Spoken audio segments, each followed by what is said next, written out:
প্রিয় দর্শক আসসালামু আলাইকুম। দেশ এবং প্রবাস থেকে আজকের ভিডিওটা যারা দেখতেছেন সবাইকে জানাই একটাই request, viral Omar TV YouTube চ্যানেলটা সাবস্ক্রাইব করবেন, পেজটা ফলো করবেন।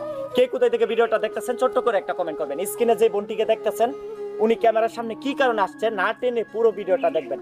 আসসালামু আলাইকুম। ওয়ালাইকুম সালাম। আপুর নামটা কি? আখি। আপনার বর্তমান বয়সটা কত? 20। তো ক্যামেরার সামনে আসার কারণটা কি? এই যে পরক্রিয়া করে আমার সাজানো সংসারটা নষ্ট হয়ে গেছে, তার কারণে ক্যামেরার সামনে আসা। আচ্ছা আপু, আপনার দেশের বাড়িটা কোথায়? এই ফরিদপুর রাজবাড়ি। তো আপনার যে ছেলেটার সাথে বিয়েটা হয়েছিল উনি যে পরকীয়া করছে এটা কি আপনি স্বচক্ষে দেখছিলেন? হ্যাঁ, স্বচক্ষে দেখছি। ওনার সাথে কতদিনের সংসার ছিল? 1.5 বছর। মানে বিয়েটা রিলেশন করে হয়েছিল? হ্যাঁ, রিলেশন করে হয়েছিল। তো আজকে আপনি এই যে বাচ্চাটাকে নিয়ে আপনার হাজবেন্ড কি আপনাকে ডিভোর্স দিয়ে দিয়েছে? হ্যাঁ, ডিপোজ দিয়ে দিছে। কতদিন হয়েছে ডিভোর্স দিয়েছে? ডিপোজ দিছে তাও 1 বছর হয়েছে। 1 বছর হয়ে গেছে। মানে এই বাচ্চাটা যখন পেটে ছিল তখনই আপনাকে ডিভোর্স দিয়ে দিয়েছে। হ্যাঁ। 1 বছর চলতেছে রানী। হ্যাঁ, 1 তো বছর এখন আপনি চলতেছে। কিভাবে চলতেছেন? আপনার ফ্যামিলিতে কে কে আছে? ফ্যামিলিতে মা আছে, ছোট একটা ভাই আছে, ছোট একটা বোন আছে, আর আমি। আচ্ছা, আর আমার বাচ্চা। আর কেউ নাই? না। তো কিভাবে আপনার বাচ্চার এই যে ড্রাইভারটা বহন করতেছেন? কারণ চলতে ফিরতে তো টাকা পয়সার প্রয়োজন। হ্যাঁ, বাসা বাড়িতে কাজ করি, বাসা বাড়িতে কাজ করে মনে করেন এই দিন আনি দিন খাই, কোনো রকমের সংসারটা চলে আর কি। আর মায়ের তো বয়স হয়ে গেছে, মা আগে যে বাসা বাড়িতে কাম করতো ওই বাসা বাড়িতে এখন আমি কাম করি। মা তো আর কাজ কাম করতে পারে না। হ্যাঁ, শুধু পরকীয়ার কারণে আমার সাজানো সংসারটা নষ্ট হয়ে গেছে। আগে জানতাম যে মেয়েরাই নাকি পরকীয়া করে, এখন ছেলেরা পরকীয়া করে। যে আমার এই বাচ্চাটারে আজকে বাবা হারা। শুধু পরকীয়া প্রেমের হ্যাঁ, কারণে। শুধু প্রিয় পরকীয়া দর্শক, প্রেমের আপনারা কারণে। শুনতেছেন এই আপুটা কি বলতেছে, কারণ অলরেডি উনি কান্না করতেছে।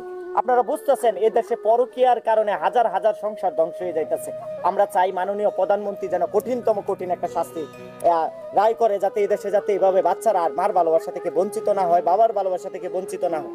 তো আজকে আপনি মিডিয়ার সামনে আসার কারণটা কি? এই যে মিডিয়ার সামনে আসার কারণ আমার বাচ্চাটার যে দেখাশোনা করবে, যেসব ভাইয়েরা, আমি চাই যে আমার ফোন নাম্বার দেওয়া থাকবে সেই ভিডিওর মধ্যে। আজে বাজে লোকে ফোন দিবেন না, আর আজে বাজে কথার জন্য ফোন দিবেন না, সময় নষ্ট করবেন না শুধু শুধু। আমি চাই যে আমার দায়িত্ব নিতে পারবে, আমার বাচ্চার দায়িত্ব নিতে পারবে, সেই শুধু ফোন দেখ। আর আমার একটু দেখাশোনা করলেই আমি তাদের কাছে লাখ লাখ শুকরিয়া আদায় করবো আল্লাহর কাছে, যাতে আমার বাচ্চাটার একটু মানুষের মতো মানুষ করার সুযোগ করে দেয়। মানে আপনার বাচ্চার দায়িত্ব আর আপনার দায়িত্ব নিলেই হবে। হ্যাঁ। তো আপনি কেমন ছেলে চাইতেছেন? যদি ম্যারিড হয়, 2টা 3টা বাচ্চা থাকে, তাহলে কি আপনি দায়ভার বহন করবেন? হ্যাঁ, ম্যারিড হইলে আমার কোনো সমস্যা নাই। তার যদি 2-3টা বাচ্চা থাকে তাতেও আমার কোনো সমস্যা নাই। আমি শুধু চাই আমার শুধু একটু দেখাশোনা করবে, আমার বাচ্চারা দেখাশোনা করবে। কারণ আমার যদি দেখাশোনা করার সামর্থ্য থাকতো তাহলে আমি আর এই ভিডিওর সামনে আসতাম না। আপনি ওই ছেলেটার সাথে কতদিন সংসার করছিলেন? 1.5 বছর হবে। 1.5 বছর? হ্যাঁ। মানে রিলেশন করে বিয়েটাই? রিলেশন করে বিয়ে হয়েছে। এখানে ইচ্ছাটা কার ছিল বেশি? ইচ্ছাটা আমারই ছিল, ছেলেটারও ছিল, কিন্তু বিয়ে হওয়ার পর নেশাপানি করতো, জানতাম না তখন। কিন্তু আস্তে আস্তে আমি যখন প্রতিবাদ করতাম তখন ছেলেটা আমার উপরে অনেক অত্যাচার করতো, মারধর করতো। এই কারণেই মনে করেন যৌতুকের জন্য কখনো নির্যাতন করতো? হ্যাঁ, যৌতুকের জন্য নির্যাতন করতো। কারণ বিয়েটা আমরা পালিয়ে যে বিয়ে করছিলাম, তো কোনো সময় ভাবতে পারি নাই। ছেলেটা প্রথম বলছে যে আমার বাবা মা এরকম না, আমার বাবা মা অনেক ভালো, যৌতুকের জন্য তো চাপ দিবে না। কিন্তু বিয়ের পর অনেক যৌতুকের জন্য অনেক চাপ দিছে। আবার ছেলেটা অনেক নেশাপানিও করতো। যখন আমি মানা করছি নেশাপানি করার জন্য, তখন আমার উপরে অনেক চাপ দিছে এই ছেলেটা। এই কারণেই মনে করেন আমারে ভালো লাগতো না। আমার বাচ্চাটা যখন পেটে তখন মনে করেন আমার কোনো দেখাশোনা করতো না, আমার জিগাইতো না। তখন তারপর হইতে না, তারপরে আমিও ডিভোর্স দিতে চাই নাই। আমার যেহেতু একটা বাচ্চা হওয়ার সম্ভাবনা আছে, আমার বাচ্চাটা তখন পেটে ছিল, বুঝতে পারছি, তখন আমি ডিভোর্স দিতে চাই নাই। কারণ একটা বাচ্চা এতিম করা ভালো না, ইচ্ছা ছিল না। কিন্তু ছেলেটাই আমার ডিভোর্স দিয়ে দিছে। আর এমনি পরকীয়া করতো অন্য মেয়েদের সাথে, আমি তো আর জানতাম না। তারপরে হঠাৎ একদিন বুঝতে পারছি যে এই কারণে এরকম করে। তারপর থেকে মনে করেন আমার যে বাবার বাড়িতে আইসা পড়ছিলাম, তারপর আমার ডিভোর্স পাঠায় দিছে।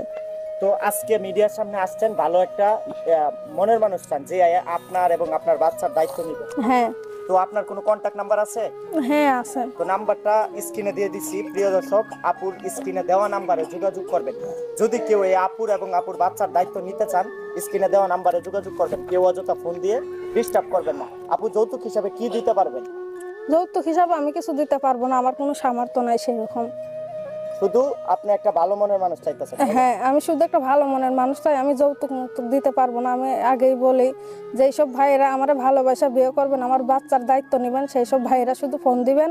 আর এমনি অযথা আমার জ্বালাতন করেন না যে এমনি 2000 টাকা দিয়ে একটু ফাজলামি করবো, একটু সময় কাটাবো, সেই সব টাকা পয়সা চাই না। আমি একটা ভালো মনের মানুষ চাই। ভিডিওটা যে যেখান থেকে দেখতেছেন স্ক্রিনে দেওয়া নাম্বারে ফোন দিয়া কথা বলবেন আমার সাথে, আর অযথা ফোন দিয়া জ্বালাতন করবেন না। শুধু শুধু ভিডিওটা শেয়ার করে দিয়েন, ভিডিওটাকে একটু ফলো দিয়েন, আপনারা একটু লাইক কমেন্ট করেন। তো প্রিয় দর্শক, আপনারা শুনলেন এই আপুর জীবনের গল্পটা। যদি আপনাদের ভালো লাগে স্ক্রিনে দেওয়া নাম্বারে আপুর সাথে যোগাযোগ করবেন। কেউ অযথা ফোন দিয়ে ডিস্টার্ব করবেন না। সবাই ভালো থাকবেন, সুস্থ থাকবেন। ভাইরাল ওমর টিভি ইউটিউব চ্যানেলটা সাবস্ক্রাইব করবেন, পেজটা ফলো করবেন।